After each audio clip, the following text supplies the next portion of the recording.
Adenium लगाने की शौकीन है, कटिंग से अडेनियम लगाए हैं और वो प्लांट ग्रो भी हो गए हैं, उसके बाद में बड़े बड़े प्लांट भी हो गए हैं या छोटे प्लांट ही है उनमें ग्रोथ हो रही है। तो आज मैं आपके साथ में शेयर करूंगी कि आपको कटिंग से लगे अडेनियम में कौन कौन से काम करने हैं, किस तरीके के काम करने हैं, जिसको सर्दियों से पहले अगर आप निपटा लेंगे तो आपका कटिंग से लगा हुआ अडेनियम बड़ा सा प्लांट बन जाएगा, उसका कॉडेक्स भी हेल्दी रहेगा और पौधा भी हेल्दी रहेगा, ग्रोथ भी लगातार सर्दियों के टाइम पे होती रहेगी। हेलो फ्रेंड, मैं सबिता ग्रीन गार्डन गुजरात से। पर अडेनियम लगाने के नए नए मेथड चल रहे हैं। एयर लेयरिंग से भी अडेनियम ग्रो किया जाता है, सीड से भी अडेनियम ग्रो किया जाता है और कटिंग से भी अडेनियम ग्रो किया जाता है। अडेनियम को कटिंग से लगाना बहुत आसान है, स्पेशली जो है रेनी सीजन में। रेनी सीजन में उसकी रूट बहुत अच्छे से बनती है, कॉडेक्स भी हेल्दी रहता है। जिन लोगों को ये समस्या रहती है कि कटिंग से अडेनियम लगाएंगे तो कॉडेक्स नहीं बनेगा, तो कॉडेक्स बनता है लेकिन उस हिसाब से नहीं बनता है जैसा कि seed grown plant Codex develop करता है। तो आज मैं आपके साथ में कटिंग से लगे हुए झुमका अडेनियम की रिपोर्टिंग करूंगी और उसमें कौन कौन से खाद दूंगी, कौन कौन से काम करूंगी, किस तरीके के पॉट में लगाऊंगी, वो सारा ही प्रोसेस आपके साथ में शेयर करूंगी। अगर आपने कटिंग से लगाया है पौधा या सीड से ग्रो किया है पौधा, तो जैसे मैं लगाने जा रही हूँ वैसे आप लगा सकते हैं। जो खाद मैं देने जा रही हूँ वो आप दे सकते हैं। तो ये जो आप देख रहे हैं यही है वो अडेनियम, झुमका अडेनियम, जिसकी मैं आज रिपोर्टिंग करने वाली हूँ।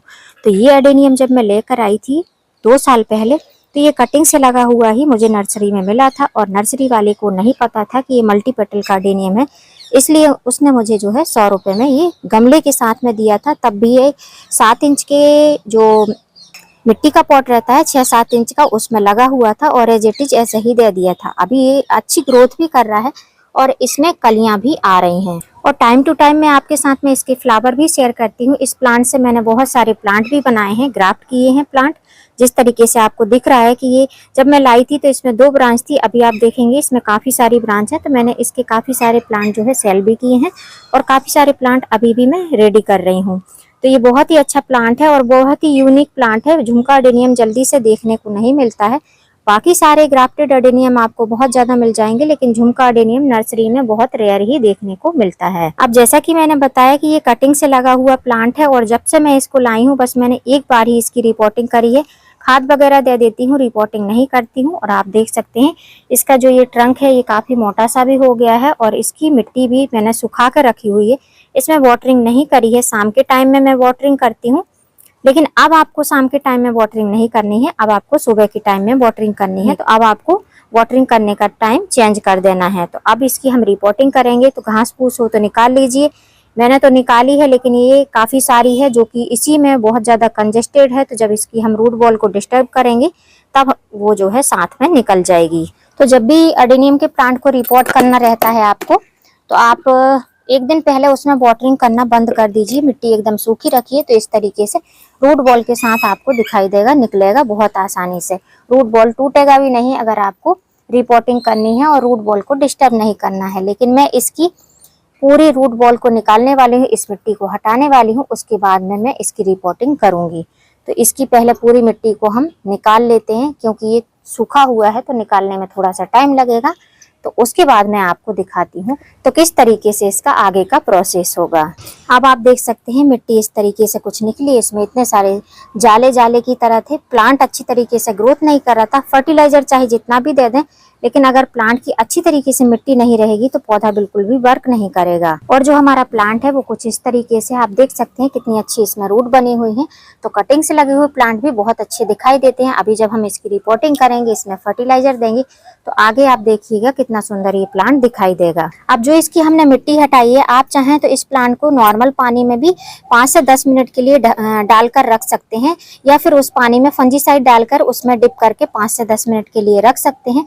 लेकिन मैं ऐसा कुछ भी प्रोसेस नहीं कर रही हूँ, मैं बहुत ही नॉर्मल सा प्रोसेस आज आपके साथ में शेयर करने वाली हूँ कि किस तरीके से रिपोर्टिंग करना है और कैसे हमको इसको खाद देना है। अब मैं सीधे इसकी रिपोर्टिंग करूंगी। तो रिपोर्टिंग करने के लिए इस प्लांट के लिए किस तरीके का सॉइल मिक्स बनाना है। अडेनियम एक ऐसा प्लांट है जो कि सकुलेंट वैरायटी का प्लांट है। तो सबसे पहले जब भी आप मिट्टी तैयार करते हैं तो आपको सैंड की तैयारी जरूर कर लेना है। मतलब कि अडेनियम लगाने के लिए आपको सैंड की व्यवस्था कर लेना है। यहाँ पर आपको बारीक सैंड दिख रही है छनी हुई, और जो छने हुए में से पार्टिकल्स निकलते हैं वो ये दिखाई दे रहे हैं। तो ये दोनों ही पार्टिकल्स जब आप मिक्स करेंगे तो आपका बहुत ही अच्छा वेल रन सॉइल मिक्स बनेगा और जो गमले की ड्रेनेज होल से पानी नहीं निकलता है वो समस्या आपके साथ में बिल्कुल नहीं रहेगी। तो इन दोनों चीजों को आपको लेना है। उसके बाद में दो चीजें यहाँ पर दिख रही हैं, ये है कोकोपीट, ये लूज कोकोपीट है, ब्रिक्स वाली कोकोपीट है वो नहीं है। तो लूज कोकोपीट लेंगे तो इसी तरीके से धुली हुई वगैरह मिलेगी, और ब्रिक्स में लेंगे तो आपको उसको वॉश करना पड़ेगा। तो मैं इस तरीके की कोकोपीट का यूज करती हूँ। और जो नेक्स्ट चीज है वो है ये गोबर की खाद। बहुत सारे लोग बोलेंगे कि गोबर की खाद से फंगस लग जाएगा, तो मैं अडेनियम जब भी लगाती हूँ तो गोबर की खाद जरूर ऐड करती हूँ। तो अगर आप स्किप करना चाहते हैं तो स्किप कर सकते हैं, मैं इसका यूज करती हूँ तो आपको मैं दिखा रही हूँ। आपके पास में वर्मी कंपोस्ट हो तो वर्मी कंपोस्ट ले सकते हैं। गोबर की खाद से वैसे फंगस नहीं लगता है। अगर आपके पास में सड़ी हुई गोबर की खाद है जो कि मिट्टी की तरह दिखाई देती है, इस तरीके से सड़ी हुई होनी चाहिए, तो उससे कोई भी फंगस वगैरह कीड़े मकोड़े नहीं लगते हैं। तो ये दो चीज और मिक्स कर लेनी है हमको। उसके बाद में लास्ट जो चीज है इम्पोर्टेंट है वो है हमारे गार्डन की सॉइल, जो कि हमारे गमले की मिट्टी रहती है। तो आप कम से कम मात्रा में 1 बाउल के करीब इसको ले सकते हैं। मतलब कि अगर आप लेना चाहते हैं 1 पॉट के हिसाब से तो आप 1 बाउल का यूज कर सकते हैं। मिट्टी को आपको जरूर मिक्स करना है, क्योंकि ये जो जितने भी मैंने चीजें आपको दिखाई हैं, ये रेत है जो कि कंस्ट्रक्शन सैंड है, इसमें किसी प्रकार के पोषक तत्व नहीं रहते हैं। और ये कोकोपीट है, कोकोपीट खाली मॉइस्चर ऐड करती है, इसमें भी एक टाइम बाद कोई भी पोषक तत्व नहीं रहते हैं। गोबर खाद है, गोबर खाद के भी एक टाइम बाद पोषक तत्व हट जाते हैं। इसके लिए हमको मिट्टी ऐड करनी है, मिट्टी ऐड करना बहुत जरूरी है, जिससे कि आप जो पौधा लगा रहे हैं उसके पौधों की पत्तियों में ग्रीनरी मेंटेन रहे, और जो फर्टिलाइजर आप देते हैं वो मिट्टी में जो है स्टोर होकर रहेगा, तो पौधा आपका हेल्दी चलेगा। तो जब भी अडेनियम लगाते हैं मिट्टी का यूज जरूर करें, इससे जो है आपको फर्टिलाइजर भी कम ऐड करने पड़ेंगे और पौधा भी आपका हेल्दी चलता रहेगा। अब इन सब चीज को हमको मिक्स कर लेना है। आप चाहो तो इसमें फंजीसाइड का भी यूज कर सकते हो, लेकिन मैं इसमें जो है 2 खाद का यूज करूंगी, लेकिन इस सॉइल मिक्स में यूज नहीं करूंगी। जैसा कि मैं हमेशा वीडियो में बोलती हूँ कि जब हम ये सॉइल मिक्स में खाद ऐड कर लेते हैं, नीचे का जो पार्टीशन रहता है, जो हम गमले में मिट्टी भरते हैं, तो उधर तक गमले की जड़ों को आने में बहुत ज़्यादा टाइम लगता है। तो इतना ज़्यादा फर्टिलाइजर हमारा वेस्ट हो जाता है। तो इसलिए जो है अभी हम ये जो मेन मैन्योर है इनको हम ऐड करेंगे, उसके बाद में हम फर्टिलाइजर देंगे।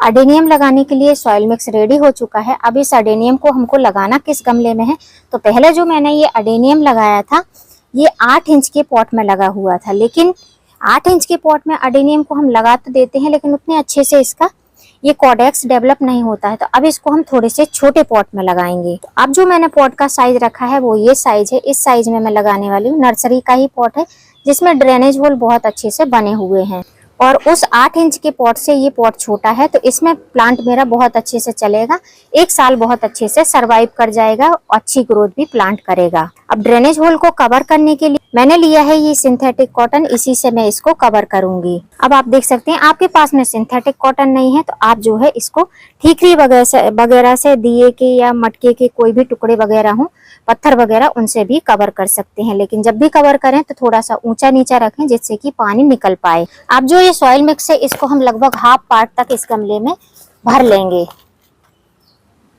तो यहाँ पर आप देख सकते हैं गमले को मैंने लगभग हाफ पार्ट तक भर लिया और हल्के हल्के हाथों से सॉइल मिक्स को ऐसे दबा भी दिया है। अब सबसे जरूरी काम जो आपको ये रूट दिखाई दे रहे हैं, इसमें रूट में ये जो पतली पतली रूट दिखाई दे रहे हैं, इनको आप अगर क्लीन करना चाहते हैं तो कर सकते हैं। सीजर की मदद से इनको आप काट देंगे तो आपका जो कॉडेक्स है वो बहुत अच्छे से डेवलप होगा और रूट भी बहुत अच्छे से बनेंगी। जिनको ये प्रॉब्लम रहती है कि अगर हम इनको काट देंगे तो हमारा पौधा खराब हो जाएगा, तो ऐसा बिल्कुल भी नहीं होता है। मैं हर बार ही रिपोर्टिंग करती हूँ तो इनको थोड़ा सा रूटों को ट्रिम कर देती हूँ, जिससे कि पौधा अच्छे से रिपोर्ट भी हो पाता है और पौधा अच्छे से जो है आगे के लिए कॉडेक्स को डेवलप भी कर पाता है। तो ऐसे आपको इसको क्लीन कर लेना है। तो मैं इसको पूरा क्लीन करके फिर आपको दिखाती हूँ। अब आप देख सकते हैं जितनी भी पतली पतली रूट थी उनको सारे को मैंने हटा दिया। अब हम इस प्लांट को रिपोर्ट करेंगे। अब जो हमने कटिंग करी है, आप चाहो तो इसमें फंजीसाइड लगा सकते हो, मैं कुछ भी नहीं लगा रही हूँ। मिट्टी मेरी काफी अच्छी है, तो अब इसको हम इसमें रख कर देखेंगे। तो आप देख रहे हैं फिट बैठ रहा है इसमें, मतलब कि गमले का जो चौड़ाई है वो थोड़ी सी कम लग रही है। तो मैंने इसकी रूट को थोड़ा सा और ट्रिम कर दिया है। आप चाहो तो आप इसमें जो है नेल पेंट फेविक्विक या फंजीसाइड का यूज कर सकते हो। अब मैंने बड़ी बड़ी जो रूट है उनको कट किया है, तो मैं इस साफ की फंजीसाइड को इस पर लगा रही हूँ, क्योंकि अब जरूरी हो गया है, क्योंकि यही मेन रूट रहती है, इन्हीं से हमारा पौधा अच्छे से डेवलप करता है। और अगर इनमें फंगस लग जाएगा तो पौधा पूरी तरीके से आपका डैमेज हो जाएगा, खराब हो जाएगा पौधा। तो आप चाहो तो ऐसे छोटे छोटे जो रूट हैं उनमें भी आप लगा सकते हो। मैं ऐसे ऐसे टैप टैप कर दे रही हूँ। आपके पास में फंजीसाइड नहीं है तो नेल पेंट लगा दीजिए। नेल पेंट तो सभी के पास रहता है, बहुत आसानी से उसमें भी अच्छे से कवर हो जाता है। वैसे तो मैंने रूट में लगा दिया है फंजीसाइड, लेकिन अब जो हम इस रूट बॉल को, जो अडेनियम का रूट बॉल है, इसको हम इस मिट्टी पर रखने वाले हैं, तो मैं मिट्टी में ही ऊपर ऊपर के साइड में अच्छी तरीके से फंजीसाइड डाल देती हूँ, जिससे कि अगर कहीं पर भी रह जाता है तो हमारा पौधा खराब ना हो। तो इसको अब मैं ऐसे रखूंगी। मेरे को थोड़ा सा ऊपर ही रखना है, जिससे कि इसका कॉडेक्स अच्छे से डेवलप हो पाए। तो बस अब ऐसे ही रखना है और सीधा रखना है। पहले मेरा प्लांट तिरछे में लगा हुआ था, अब इसको मुझे सीधा रखना है। तो अब इसमें हम एक एक मुट्ठी साइड साइड से ये सॉइल मिक्स डालेंगे, जो हमने अभी सॉइल मिक्स बनाया है। इस तरीके से साइड साइड से फिंगर से दबाते जाना है। अब गमले में हमने अडेनियम को लगा दिया है, मिट्टी भी ऊपर से डाल दी है। अब बारी आती है फर्टिलाइजर की। रूट को डैमेज किया है और रूटिंग हार्मोन की जरूरत है, तो रूटिंग हार्मोन के लिए मेरे पास में ऐसा कोई रूटिंग हार्मोन नहीं है मार्केट का, तो मैं नीम खली का यूज करती हूँ। नीम खली सबसे बेस्ट रूटिंग हार्मोन के साथ साथ एंटी फंगल भी होता है और फर्टिलाइजर का भी काम करता है। तो 1 टेबल स्पून भर के, अगर आप छोटी टेबल स्पून से डाल रहे हैं तो 2 टेबल स्पून एक पॉट में आप इसको यूज करें। और दूसरी चीज डालने के पहले मैं बता दूं कि जिनके अडेनियम कटिंग से लगे हुए हैं उनके कॉडेक्स थिक नहीं हो रहे हैं, ये जो स्ट्रक्चर है ये मोटा नहीं हो रहा है, तो अब जो फर्टिलाइजर बताने वाली हूँ उसका यूज करिए। बहुत आसानी से आपका अडेनियम का कॉडेक्स जो है, ये जो स्ट्रक्चर है, मेन रीड की हड्डी है, ये काफी अच्छी थिक हो जाएगी। तो ये है बोन मील, जिसको जानवरों की हड्डियों का चूरा कहा जाता है। ये मार्केट में एग्रीकल्चर शॉप पे, जो कि कृषि की शॉप रहती है, वहां पर बहुत आसानी से मिल जाता है। 100 रुपए किलो या 120 रुपए किलो बहुत आराम से आपको मिल जाएगा। इसका आप यूज करेंगे तो इसमें कैल्शियम फास्फोरस बहुत अच्छी मात्रा में रहता है और ये अडेनियम का सबसे फेवरेट फूड रहता है। तो इसको आप डालेंगे तो आपके अडेनियम की कॉडेक्स भी काफी अच्छे मोटे रहेंगे और ये जो छोटी छोटी सी ब्रांचें निकलती हैं ये भी काफी अच्छी हेल्दी रहेंगी, लेगी सी ब्रांचेस नहीं रहेंगी। अब ये दोनों फर्टिलाइजर डालने के बाद में जो हमने सॉइल मिक्स बनाया है उसको मुट्ठी में भर भर के हमको गमले के साइड साइड में डालना है और तभी तक डालना है जब तक कि आपको जितना ऊंचा कॉडेक्स चाहिए हो वहां तक आप इसको फिल करें। उससे ज्यादा आपको फिल करने की जरूरत नहीं है। तो मैं बस इतना ही डालूंगी, क्योंकि ये जो पार्ट है ये मुझे ऊपर चाहिए, ये वाला पार्ट। तो मैं बस फिंगर से ऐसे इसको दबाती जाऊंगी। तो सॉइल मिक्स फिल करने के बाद में इसको पकड़ना है पौधे को और एक हाथ से गमले को पकड़ना है और ऐसे 2-3 बार टैप टैप करना है, जिससे कि मिट्टी अच्छे से स्टेबल हो जाए। और ये जो रूट आपको ऊपर दिखाई दे रही हैं, इनसे कोई भी दिक्कत नहीं, इनको आप ऐसे ही तोड़ सकते हैं। ऊपर के साइड में है तो इनसे जो है फंगस भी नहीं लगेगा, पौधा ऊपर की साइड से सूख जाएगा। तो ये जो कटिंग आप कर रहे हैं ये जो सूख जाएगी तो कोई फंगस वगैरह नहीं लगेगा। अब जिन पौधों की रिपोर्टिंग करते टाइम आप शाम के टाइम में रिपोर्टिंग करते हैं तो शाम के टाइम में आप इसको पानी नहीं देंगे चलेगा, लेकिन मैं मॉर्निंग के टाइम में रिपोर्टिंग कर रही हूँ और धूप हो गई है तो इस टाइम पर थोड़ी थोड़ी मात्रा में इसको हम वाटरिंग करेंगे। बहुत ज्यादा पानी नहीं देना है, 1 गिलास के करीब पानी दूंगी। और ड्रेनेज होल की बात रही तो ड्रेनेज होल बहुत अच्छा है। जब नेक्स्ट टाइम इसका अपडेट शेयर करूंगी तब इसमें मैं फर्टिलाइजर भी दूंगी और पानी भी दूंगी, तब मैं आपके साथ में शेयर करूंगी कि किस तरीके से पौधा मेरा ग्रोथ कर रहा है। आप अगर सोच रहे हो कि ये पौधा मर जाएगा तो बिल्कुल भी नहीं मरेगा, पौधा मेरा हेल्दी रहेगा। और नेक्स्ट टाइम जब भी मैं इसकी अपडेट शेयर करूंगी आपके साथ में तो मैं बताऊंगी कि ये वही पौधा है। अब इस पौधे को आपको धूप में ही रखना है, किसी भी छाया वाली जगह पर नहीं रखना है। यदि आप इसमें पानी नहीं देते तो आप इसको सेमी शेड में रखते तो ये पौधा अच्छे से ग्रोथ करता, मतलब कि अच्छे से स्टेबल हो जाता। लेकिन हमको जो है, हमने इसमें वाटरिंग करी है, फर्टिलाइजर भी दी है, तो इसको हम ओपन प्लेस में ही रखेंगे। और अभी इसमें हमको कोई फर्टिलाइजर नहीं देना है, कोई खाद वगैरह नहीं देना है। जैसे ही इसमें अच्छी ग्रोथ होने लगेगी, पौधे में अच्छी बढ़वार दिखाई देने लगेगी, तब इसमें मैं आपके साथ में फर्टिलाइजर शेयर करूंगी। अब यहाँ पर आप देख रहे हैं ये कटिंग से लगा हुआ पौधा है, जिसको मैंने रेनी सीजन में कटिंग से लगाया था।